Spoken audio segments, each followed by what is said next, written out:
Hello दोस्तों, सुप्रभात, राधे राधे, जय श्री राम। आज हम पढ़ने जा रहे हैं राज्य दर्शन। ये शॉर्ट राज्य दर्शन है। जैसे राजस्थान है तो राजस्थान के बारे में हम सब कुछ जानेंगे। जैसे यूनेस्को में कौन सा स्थल है, क्या कुछ है, तो सारा कुछ जानेंगे। तो देखिए, पहले राजस्थान की बात करते हैं। तो हम राजस्थान के बारे में पढ़ रहे थे। राजस्थान की राजधानी क्या है? Jaipur. First of all, Rajasthan की राजधानी क्या है? जयपुर। अब जयपुर के अंदर बात करते हैं, जयपुर में फेमस क्या है? तो जयपुर में देखो, मैं फेमस चीजें बताता हूँ आपको। एक तो है पन्ना मंडी। पन्ना मंडी जो कि एशिया की सबसे बड़ी मंडी है। फिर 2 नंबर की बात करते हैं तो 2 नंबर पे आता है ओपीडी टावर। साथ में करंट भी है। ओपीडी टावर है वो सबसे भारत में सबसे बड़ा ओपीडी टावर कहाँ पे है? जयपुर के अंदर है। फिर बात करते हैं थर्ड की, जो सांगानेर में है। सांगानेर में स्टेडियम बनने जा रहा है। सांगानेर में स्टेडियम बनने जा रहा है, वो भी वर्ल्ड के अंदर कितने नंबर के अंदर आता है? विश्व में 3 नंबर के अंदर आता है। 1 नंबर पे कौन सा है? वो है अहमदाबाद के अंदर मोटेरा स्टेडियम। मोटेरा स्टेडियम अहमदाबाद के अंदर आता है। 2 नंबर स्टेडियम कहाँ पे आता है? वो है ऑस्ट्रेलिया में आता है, मेलबर्न के अंदर। 2 नंबर स्टेडियम है वो ऑस्ट्रेलिया के अंदर है, विश्व का दूसरा सबसे बड़ा, ऑस्ट्रेलिया के मेलबर्न के अंदर। अब बात करते हैं जयपुर में और क्या प्रसिद्ध है। तो जयपुर में पन्ना मंडी हो गई, जो कि क्या है? विश्व की एशिया की सबसे बड़ी मंडी है। ओपीडी टावर है, जो कि भारत का सबसे बड़ा ओपीडी टावर जयपुर में बनने जा रहा है। और सांगानेर में विश्व का तीसरा सबसे बड़ा स्टेडियम है, यह बनने जा रहा है। अब बात करते हैं जयपुर में और क्या फेमस है। तो बात करते हैं यूनेस्को के अंदर। राजस्थान में यूनेस्को में कौन कौन सी चीजें हैं? यूनेस्को में पहले पढ़ते हैं हम राष्ट्रीय उद्यान। राष्ट्रीय उद्यान तो कौन सा राष्ट्रीय उद्यान है? तो ये है केवलादेव घना पक्षी विहार। घना पक्षी विहार, केवलादेव घना पक्षी विहार राष्ट्रीय उद्यान। यूनेस्को में कब शामिल किया गया था उसको? इसको किया गया था 1985 के अंदर। कब शामिल किया गया था? 1985 के अंदर। और असम के अंदर जो काजीरंगा अभ्यारण्य है या काजीरंगा राष्ट्रीय उद्यान है, वो भी 1985 के अंदर शामिल किया गया था यूनेस्को के अंदर। अब बात करते हैं यूनेस्को के अंदर और क्या क्या चीजें हैं। तो राजस्थान की और क्या क्या चीजें हैं देखिए यूनेस्को के अंदर। तो जो कालबेलिया नृत्य है, कालबेलिया नृत्य, वो भी राजस्थान का यूनेस्को के अंदर शामिल है। और इसकी प्रसिद्ध जो नृत्यांगना है वो कौन है? गुलाबो सपेरा। गुलाबो सपेरा, ये भी पूछा जाता है जो राजस्थान के एग्जाम होते होंगे। गुलाबो सपेरा, ठीक है। तो कालबेलिया नृत्य ये भी यूनेस्को के अंदर शामिल है। अब बात करते हैं कि राजस्थान में और क्या क्या चीजें हैं। तो राजस्थान में देखें तो फर्स्ट डिजिटल लोक अदालत। डिजिटल लोक अदालत,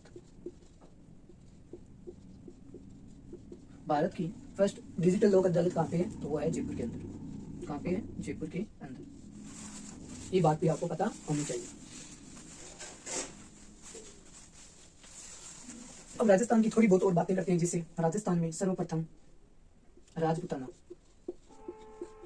राजपूताना नाम सर्वप्रथम किसने दिया था? तो वो दिया था जॉर्ज थॉमस ने। किसने दिया था? जॉर्ज थॉमस ने। George Thomas. फिर बात करते हैं राजस्थान। राजस्थान हो गया, राजस्थान हो गया, रजवाड़ा हो गया। तो ये किन के द्वारा दिए गए हैं? ये कर्नल जेम्स टोड के द्वारा, जिसे राजस्थान का इतिहास का जनक भी कहा जाता है, पिता भी कहा जाता है।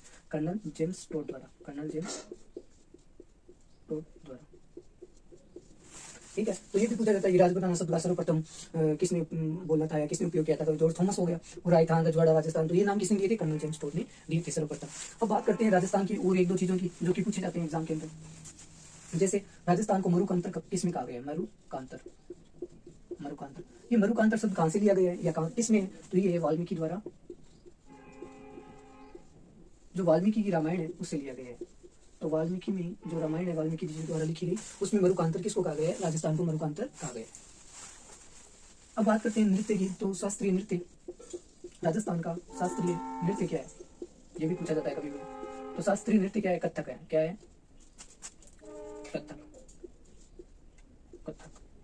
अब बात करते हैं क्लासिकल डांस। तो हमारे भारत के अंदर क्लासिकल डांस कितने हैं? क्लासिकल डांस कितने हैं? तो क्लासिकल डांस है हमारे भारत में 8। बात करते हैं क्लासिकल लैंग्वेज की। तो भारत के अंदर क्लासिकल लैंग्वेज कितनी है? भारत के अंदर 6 क्लासिकल लैंग्वेज है। अब बात करते हैं कि जो क्लासिकल डांस है उसमें नवीनतम डांस कौन सा है? न्यू डांस कौन सा है?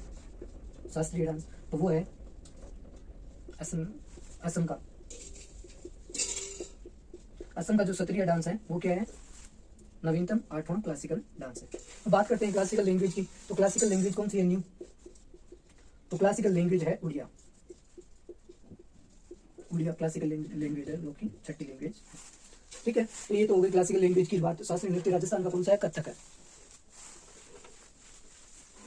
अब बात करते हैं राजस्थान के खेल की। तो खेल कौन सा है राजस्थान का? बास्केटबॉल। बास्केटबॉल। पक्षी की बात करते हैं तो पक्षी कौन सा है? गोडावल। गोडावल पक्षी कौन सा है? गोडावल। पशु की बात करते हैं तो ये है चिंकारा और ऊंट। चिंकारा और ऊंट पक्षी हो गया, पशु हो गया। और ठीक है, तो पक्षी, पशु और वृक्ष की बात करें तो वृक्ष क्या हो गया? खेजड़ी। वृक्ष क्या हो जाएगा? खेजड़ी, जिसको राष्ट्रीय वृक्ष का कब दिया गया था? 1983 के अंदर राष्ट्रीय वृक्ष का दर्जा दिया गया था, 31 मार्च को। बात करते हैं वृक्ष हो गया तो खेजड़ी होता है। 1983 के अंदर इसको राष्ट्रीय वृक्ष का दर्जा दिया गया था। पुष्प की बात करते हैं तो पुष्प होगा रोहिड़ा, और इसे भी पुष्प, राष्ट्रीय पुष्प का दर्जा कब दिया गया था? 1983 के अंदर। तो ये थोड़ा पता होना चाहिए। ये तो हो गई राजस्थान की बात। थोड़ा थोड़ा पढ़ेंगे सबके बारे में। जो राजस्थान के अंदर पक्षी है, घना पक्षी विहार केवला देव, ये यूनेस्को के अंदर शामिल है। केवला देव घना पक्षी विहार। ये किसके लिए प्रसिद्ध है? तो ये साइबेरियन सारस के लिए। साइबेरियन, ये भी पूछा जाता है काफी बार, साइबेरियन सारस के लिए, क्रेन के लिए, साइबेरियन सारस के लिए। और जो सलीम अली थे, डॉक्टर सलीम अली, जिसे बर्डमैन ऑफ इंडिया कहते हैं, सलीम अली की कर्मस्थली कहाँ थी? तो यही थी केवला देव घना पक्षी विहार में। किसकी शरणस्थली थी? डॉक्टर सलीम अली की, जिसे बर्डमैन ऑफ इंडिया कहा जाता है। तो ये भी थोड़ा याद रखना। और इनका जन्मदिन कब आता है? 12 नवंबर को आता है। ये भी प्रश्न पूछा जाता है। तो ये हो गई राजस्थान की बात। वैसे तो राजस्थान का बहुत है, यूनेस्को के अंदर जो दुर्ग है वो भी 5 दुर्ग शामिल किए गए हैं, जिन तो वैसे तो बहुत सारा है। लेकिन अब गुजरात की बात करते हैं। जो गुजरात है, गुजरात की राजधानी क्या होगी? गांधीनगर। गांधीनगर गुजरात की राजधानी होगी, गांधीनगर। अब बात करते हैं यूनेस्को के अंदर कौन कौन सी साइट है गुजरात की। तो देखो, गुजरात की यूनेस्को के अंदर साइट जो फेमस चीजें, तो गुजरात की एक तो रानी की बाव है। रानी की बाव, जो रानी की बाव, ठीक है, तो ये यूनेस्को की सूची में शामिल है। बाद में बात करते हैं, अब देखो गुजरात के अंदर ही तो अहमदाबाद है। अहमदाबाद गुजरात के अंदर ही अहमदाबाद। तो अहमदाबाद में विश्व का पहला स्टेडियम विश्व का पहला स्टेडियम कहाँ पे है? तो अहमदाबाद के अंदर, हमारे भारत के अंदर। और उसका नाम क्या है? Motera stadium. Motera stadium. Motera stadium. तो ये भी बातें आपको ध्यान में चाहिए। तो यूनेस्को की सूची में क्या है? रानी की बाव है। तो ये प्रसिद्ध है, रानी की बाव। अब बात करते हैं और फेमस स्थानों की। जैसे आपको पूछ ले कि विश्व के अंदर सबसे ऊंचाई पर स्थित प्रतिमा कौन सी है? तो वो कौन सी है? Statue of unity. वो कौन सी है? Statue of unity. Statue of unity. Statue of unity अभी किसकी है? देखो, स्टेचू ऑफ यूनिटी यूनाइट किसने किया था भारत को? सरदार वल्लभ भाई पटेल को। तो ये किसकी मूर्ति है? सरदार वल्लभ भाई पटेल की। सरदार वल्लभ भाई पटेल। मैं एक बात और बता देता हूँ कि सरदार की उपाधि किसने दी थी? तो बारडोली की जो महिलाएं थी, जो बारडोली के अंदर जो वो करके विरोध में चल रहा था ना, तो वहाँ पे वहाँ पे कौन गए थे? वल्लभ भाई पटेल गए थे। तो वहाँ की महिलाओं ने इन्हें उपाधि थी सरदार की उपाधि। ठीक है, बारडोली की महिलाओं द्वारा सरदार वल्लभ भाई पटेल। अभी स्टेचू ऑफ यूनिटी कहाँ पे है? तो ये नर्मदा नदी के किनारे। नर्मदा नदी के किनारे। अब बात करते हैं नर्मदा नदी पे कौन सा बांध है? तो सरदार सरोवर बांध है। जो सरदार सरोवर वहां पे मूर्ति है, तो वहां पे नर्मदा नदी पे बांध है। तो सरदार सरोवर बांध है। सरदार सरोवर बांध। सरदार सरोवर बांध। अब बात करते हैं नृत्य की। तो यहाँ पे क्या है? गरबा। तो यहाँ का मुख्य नृत्य कौन सा है? गरबा, जो कि महिलाओं द्वारा किया जाता है, गरबा नृत्य। अब बात करते हैं मध्य प्रदेश की। मैं थोड़ा थोड़ा बता रहा हूँ सबके बारे में। मध्य प्रदेश की बात करते हैं तो मध्य प्रदेश की राजधानी क्या हो जाएगी? भोपाल। भोपाल ये हो गई राजधानी। ठीक है, तो मध्य प्रदेश की राजधानी क्या हो जाएगी? भोपाल। फर्स्ट ऑफ ऑल ये तो। अब बात करते हैं, अब एक बात ये, गुजरात में आप ये भी ध्यान रखना कि सबसे बड़ी तटीय सीमा है ना, तटीय सीमा भी कौन बनाता है? गुजरात बनाता है सर्वाधिक। तटीय सीमा सर्वाधिक कौन बनाता है? गुजरात बनाता है। तो ये भी आप पता होना चाहिए आपको। तो मध्य प्रदेश की बात करें तो मध्य प्रदेश की राजधानी कौन सी है? भोपाल। भोपाल राजधानी होगी। अब बात करते हैं मध्य प्रदेश में कौन सी नदी है? तो शिप्रा नदी। शिप्रा नदी। शिप्रा नदी। अब बात करेंगे यूनेस्को की सूची में भोपाल यानी जो मध्य प्रदेश है उसकी कौन कौन से स्थल है। तो यूनेस्को की बात करते हैं, मोस्ट इंपोर्टेंट क्वेश्चन एसएससी में पूछा जाता है। यूनेस्को की सूची में कौन कौन सा है, तो एक तो सांची का स्तूप, क्या है, एक सांची का स्तूप, सांची का स्तूप। अब इसको यूनेस्को के अंदर कब शामिल किया गया था, तो ये हो जाएगा 1989 के अंदर। सांची के स्तूप को 1989 के अंदर शामिल किया गया था। बात करते हैं दूसरे यूनेस्को के अंदर क्या आता है दूसरा, तो ये भीमबेटका गुफा, भीमबेटका गुफा काफी मोस्ट इंपोर्टेंट है, भीमबेटका गुफा है। तो ये भी यूनेस्को की सूची के अंदर इसको कब शामिल किया गया था, 2003 के अंदर यूनेस्को के अंदर इसको शामिल किया गया था। अब बात करते हैं इसके काल की, ये किस काल की, तो ये पूरा पाषाण काल की है, पूरा पाषाण काल की है। तो सांची का स्तूप हो गया, भीमबेटका गुफा हो गई, और ये पूरा पाषाण काल की है। 2003 में शामिल किया गया था और उसे 1989 के अंदर शामिल किया गया था। सर्वाधिक टाइगर कहाँ पे पाए जाते हैं, वो भी मध्य प्रदेश के अंदर पाए जाते हैं। तो सर्वाधिक टाइगर कहाँ पे पाए जाते हैं, तो ये भी मध्य प्रदेश के अंदर पाए जाते हैं।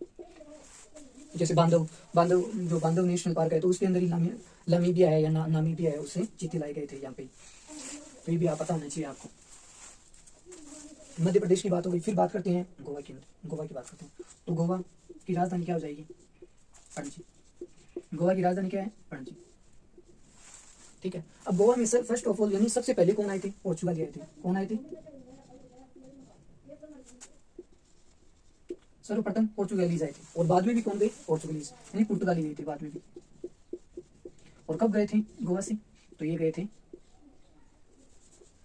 कब गए थे गोवा से, 1987 के अंदर भारत से यहाँ से गए थे, और इन्होंने पहली फैक्ट्री स्थापित की थी पोर्चुगाली ने। अब बात करते हैं गोवा की पणजी हो गई। अब यहाँ पे फेमस स्थल की बात कर लेते हैं थोड़ा। तो गोवा किस नदी के किनारे, तो मांडवी नदी के किनारे, मांडवी नदी के किनारे। गोवा किस नदी के किनारे है, मांडवी नदी के किनारे। और यहाँ पे जो दूध वाटरफॉल है या मिल्क वाटरफॉल है, दूध वाटरफॉल कहाँ पे है, वो गोवा के अंदर स्थापित है। अब बात करते हैं जीएसटी, गुड सर्विस टैक्स। इसका मुख्यालय हेडक्वार्टर कहाँ पे है, वो भी पणजी के अंदर है, गोवा के अंदर स्थित है।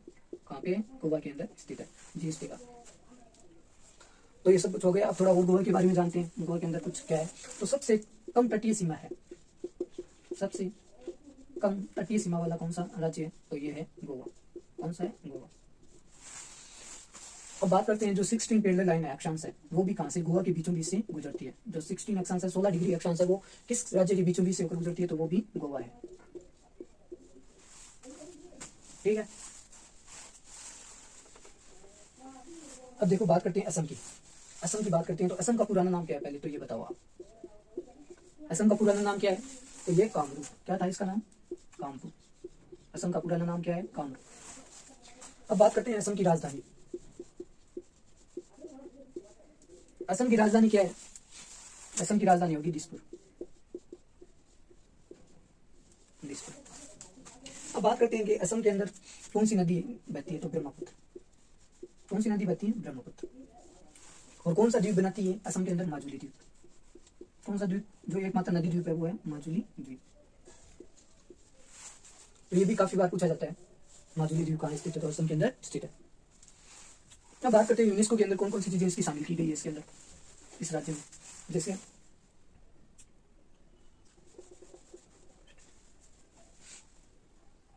उद्यान की बात करते हैं, उद्यान की बात करते हैं तो इसमें कौन सा है, काजीरंगा।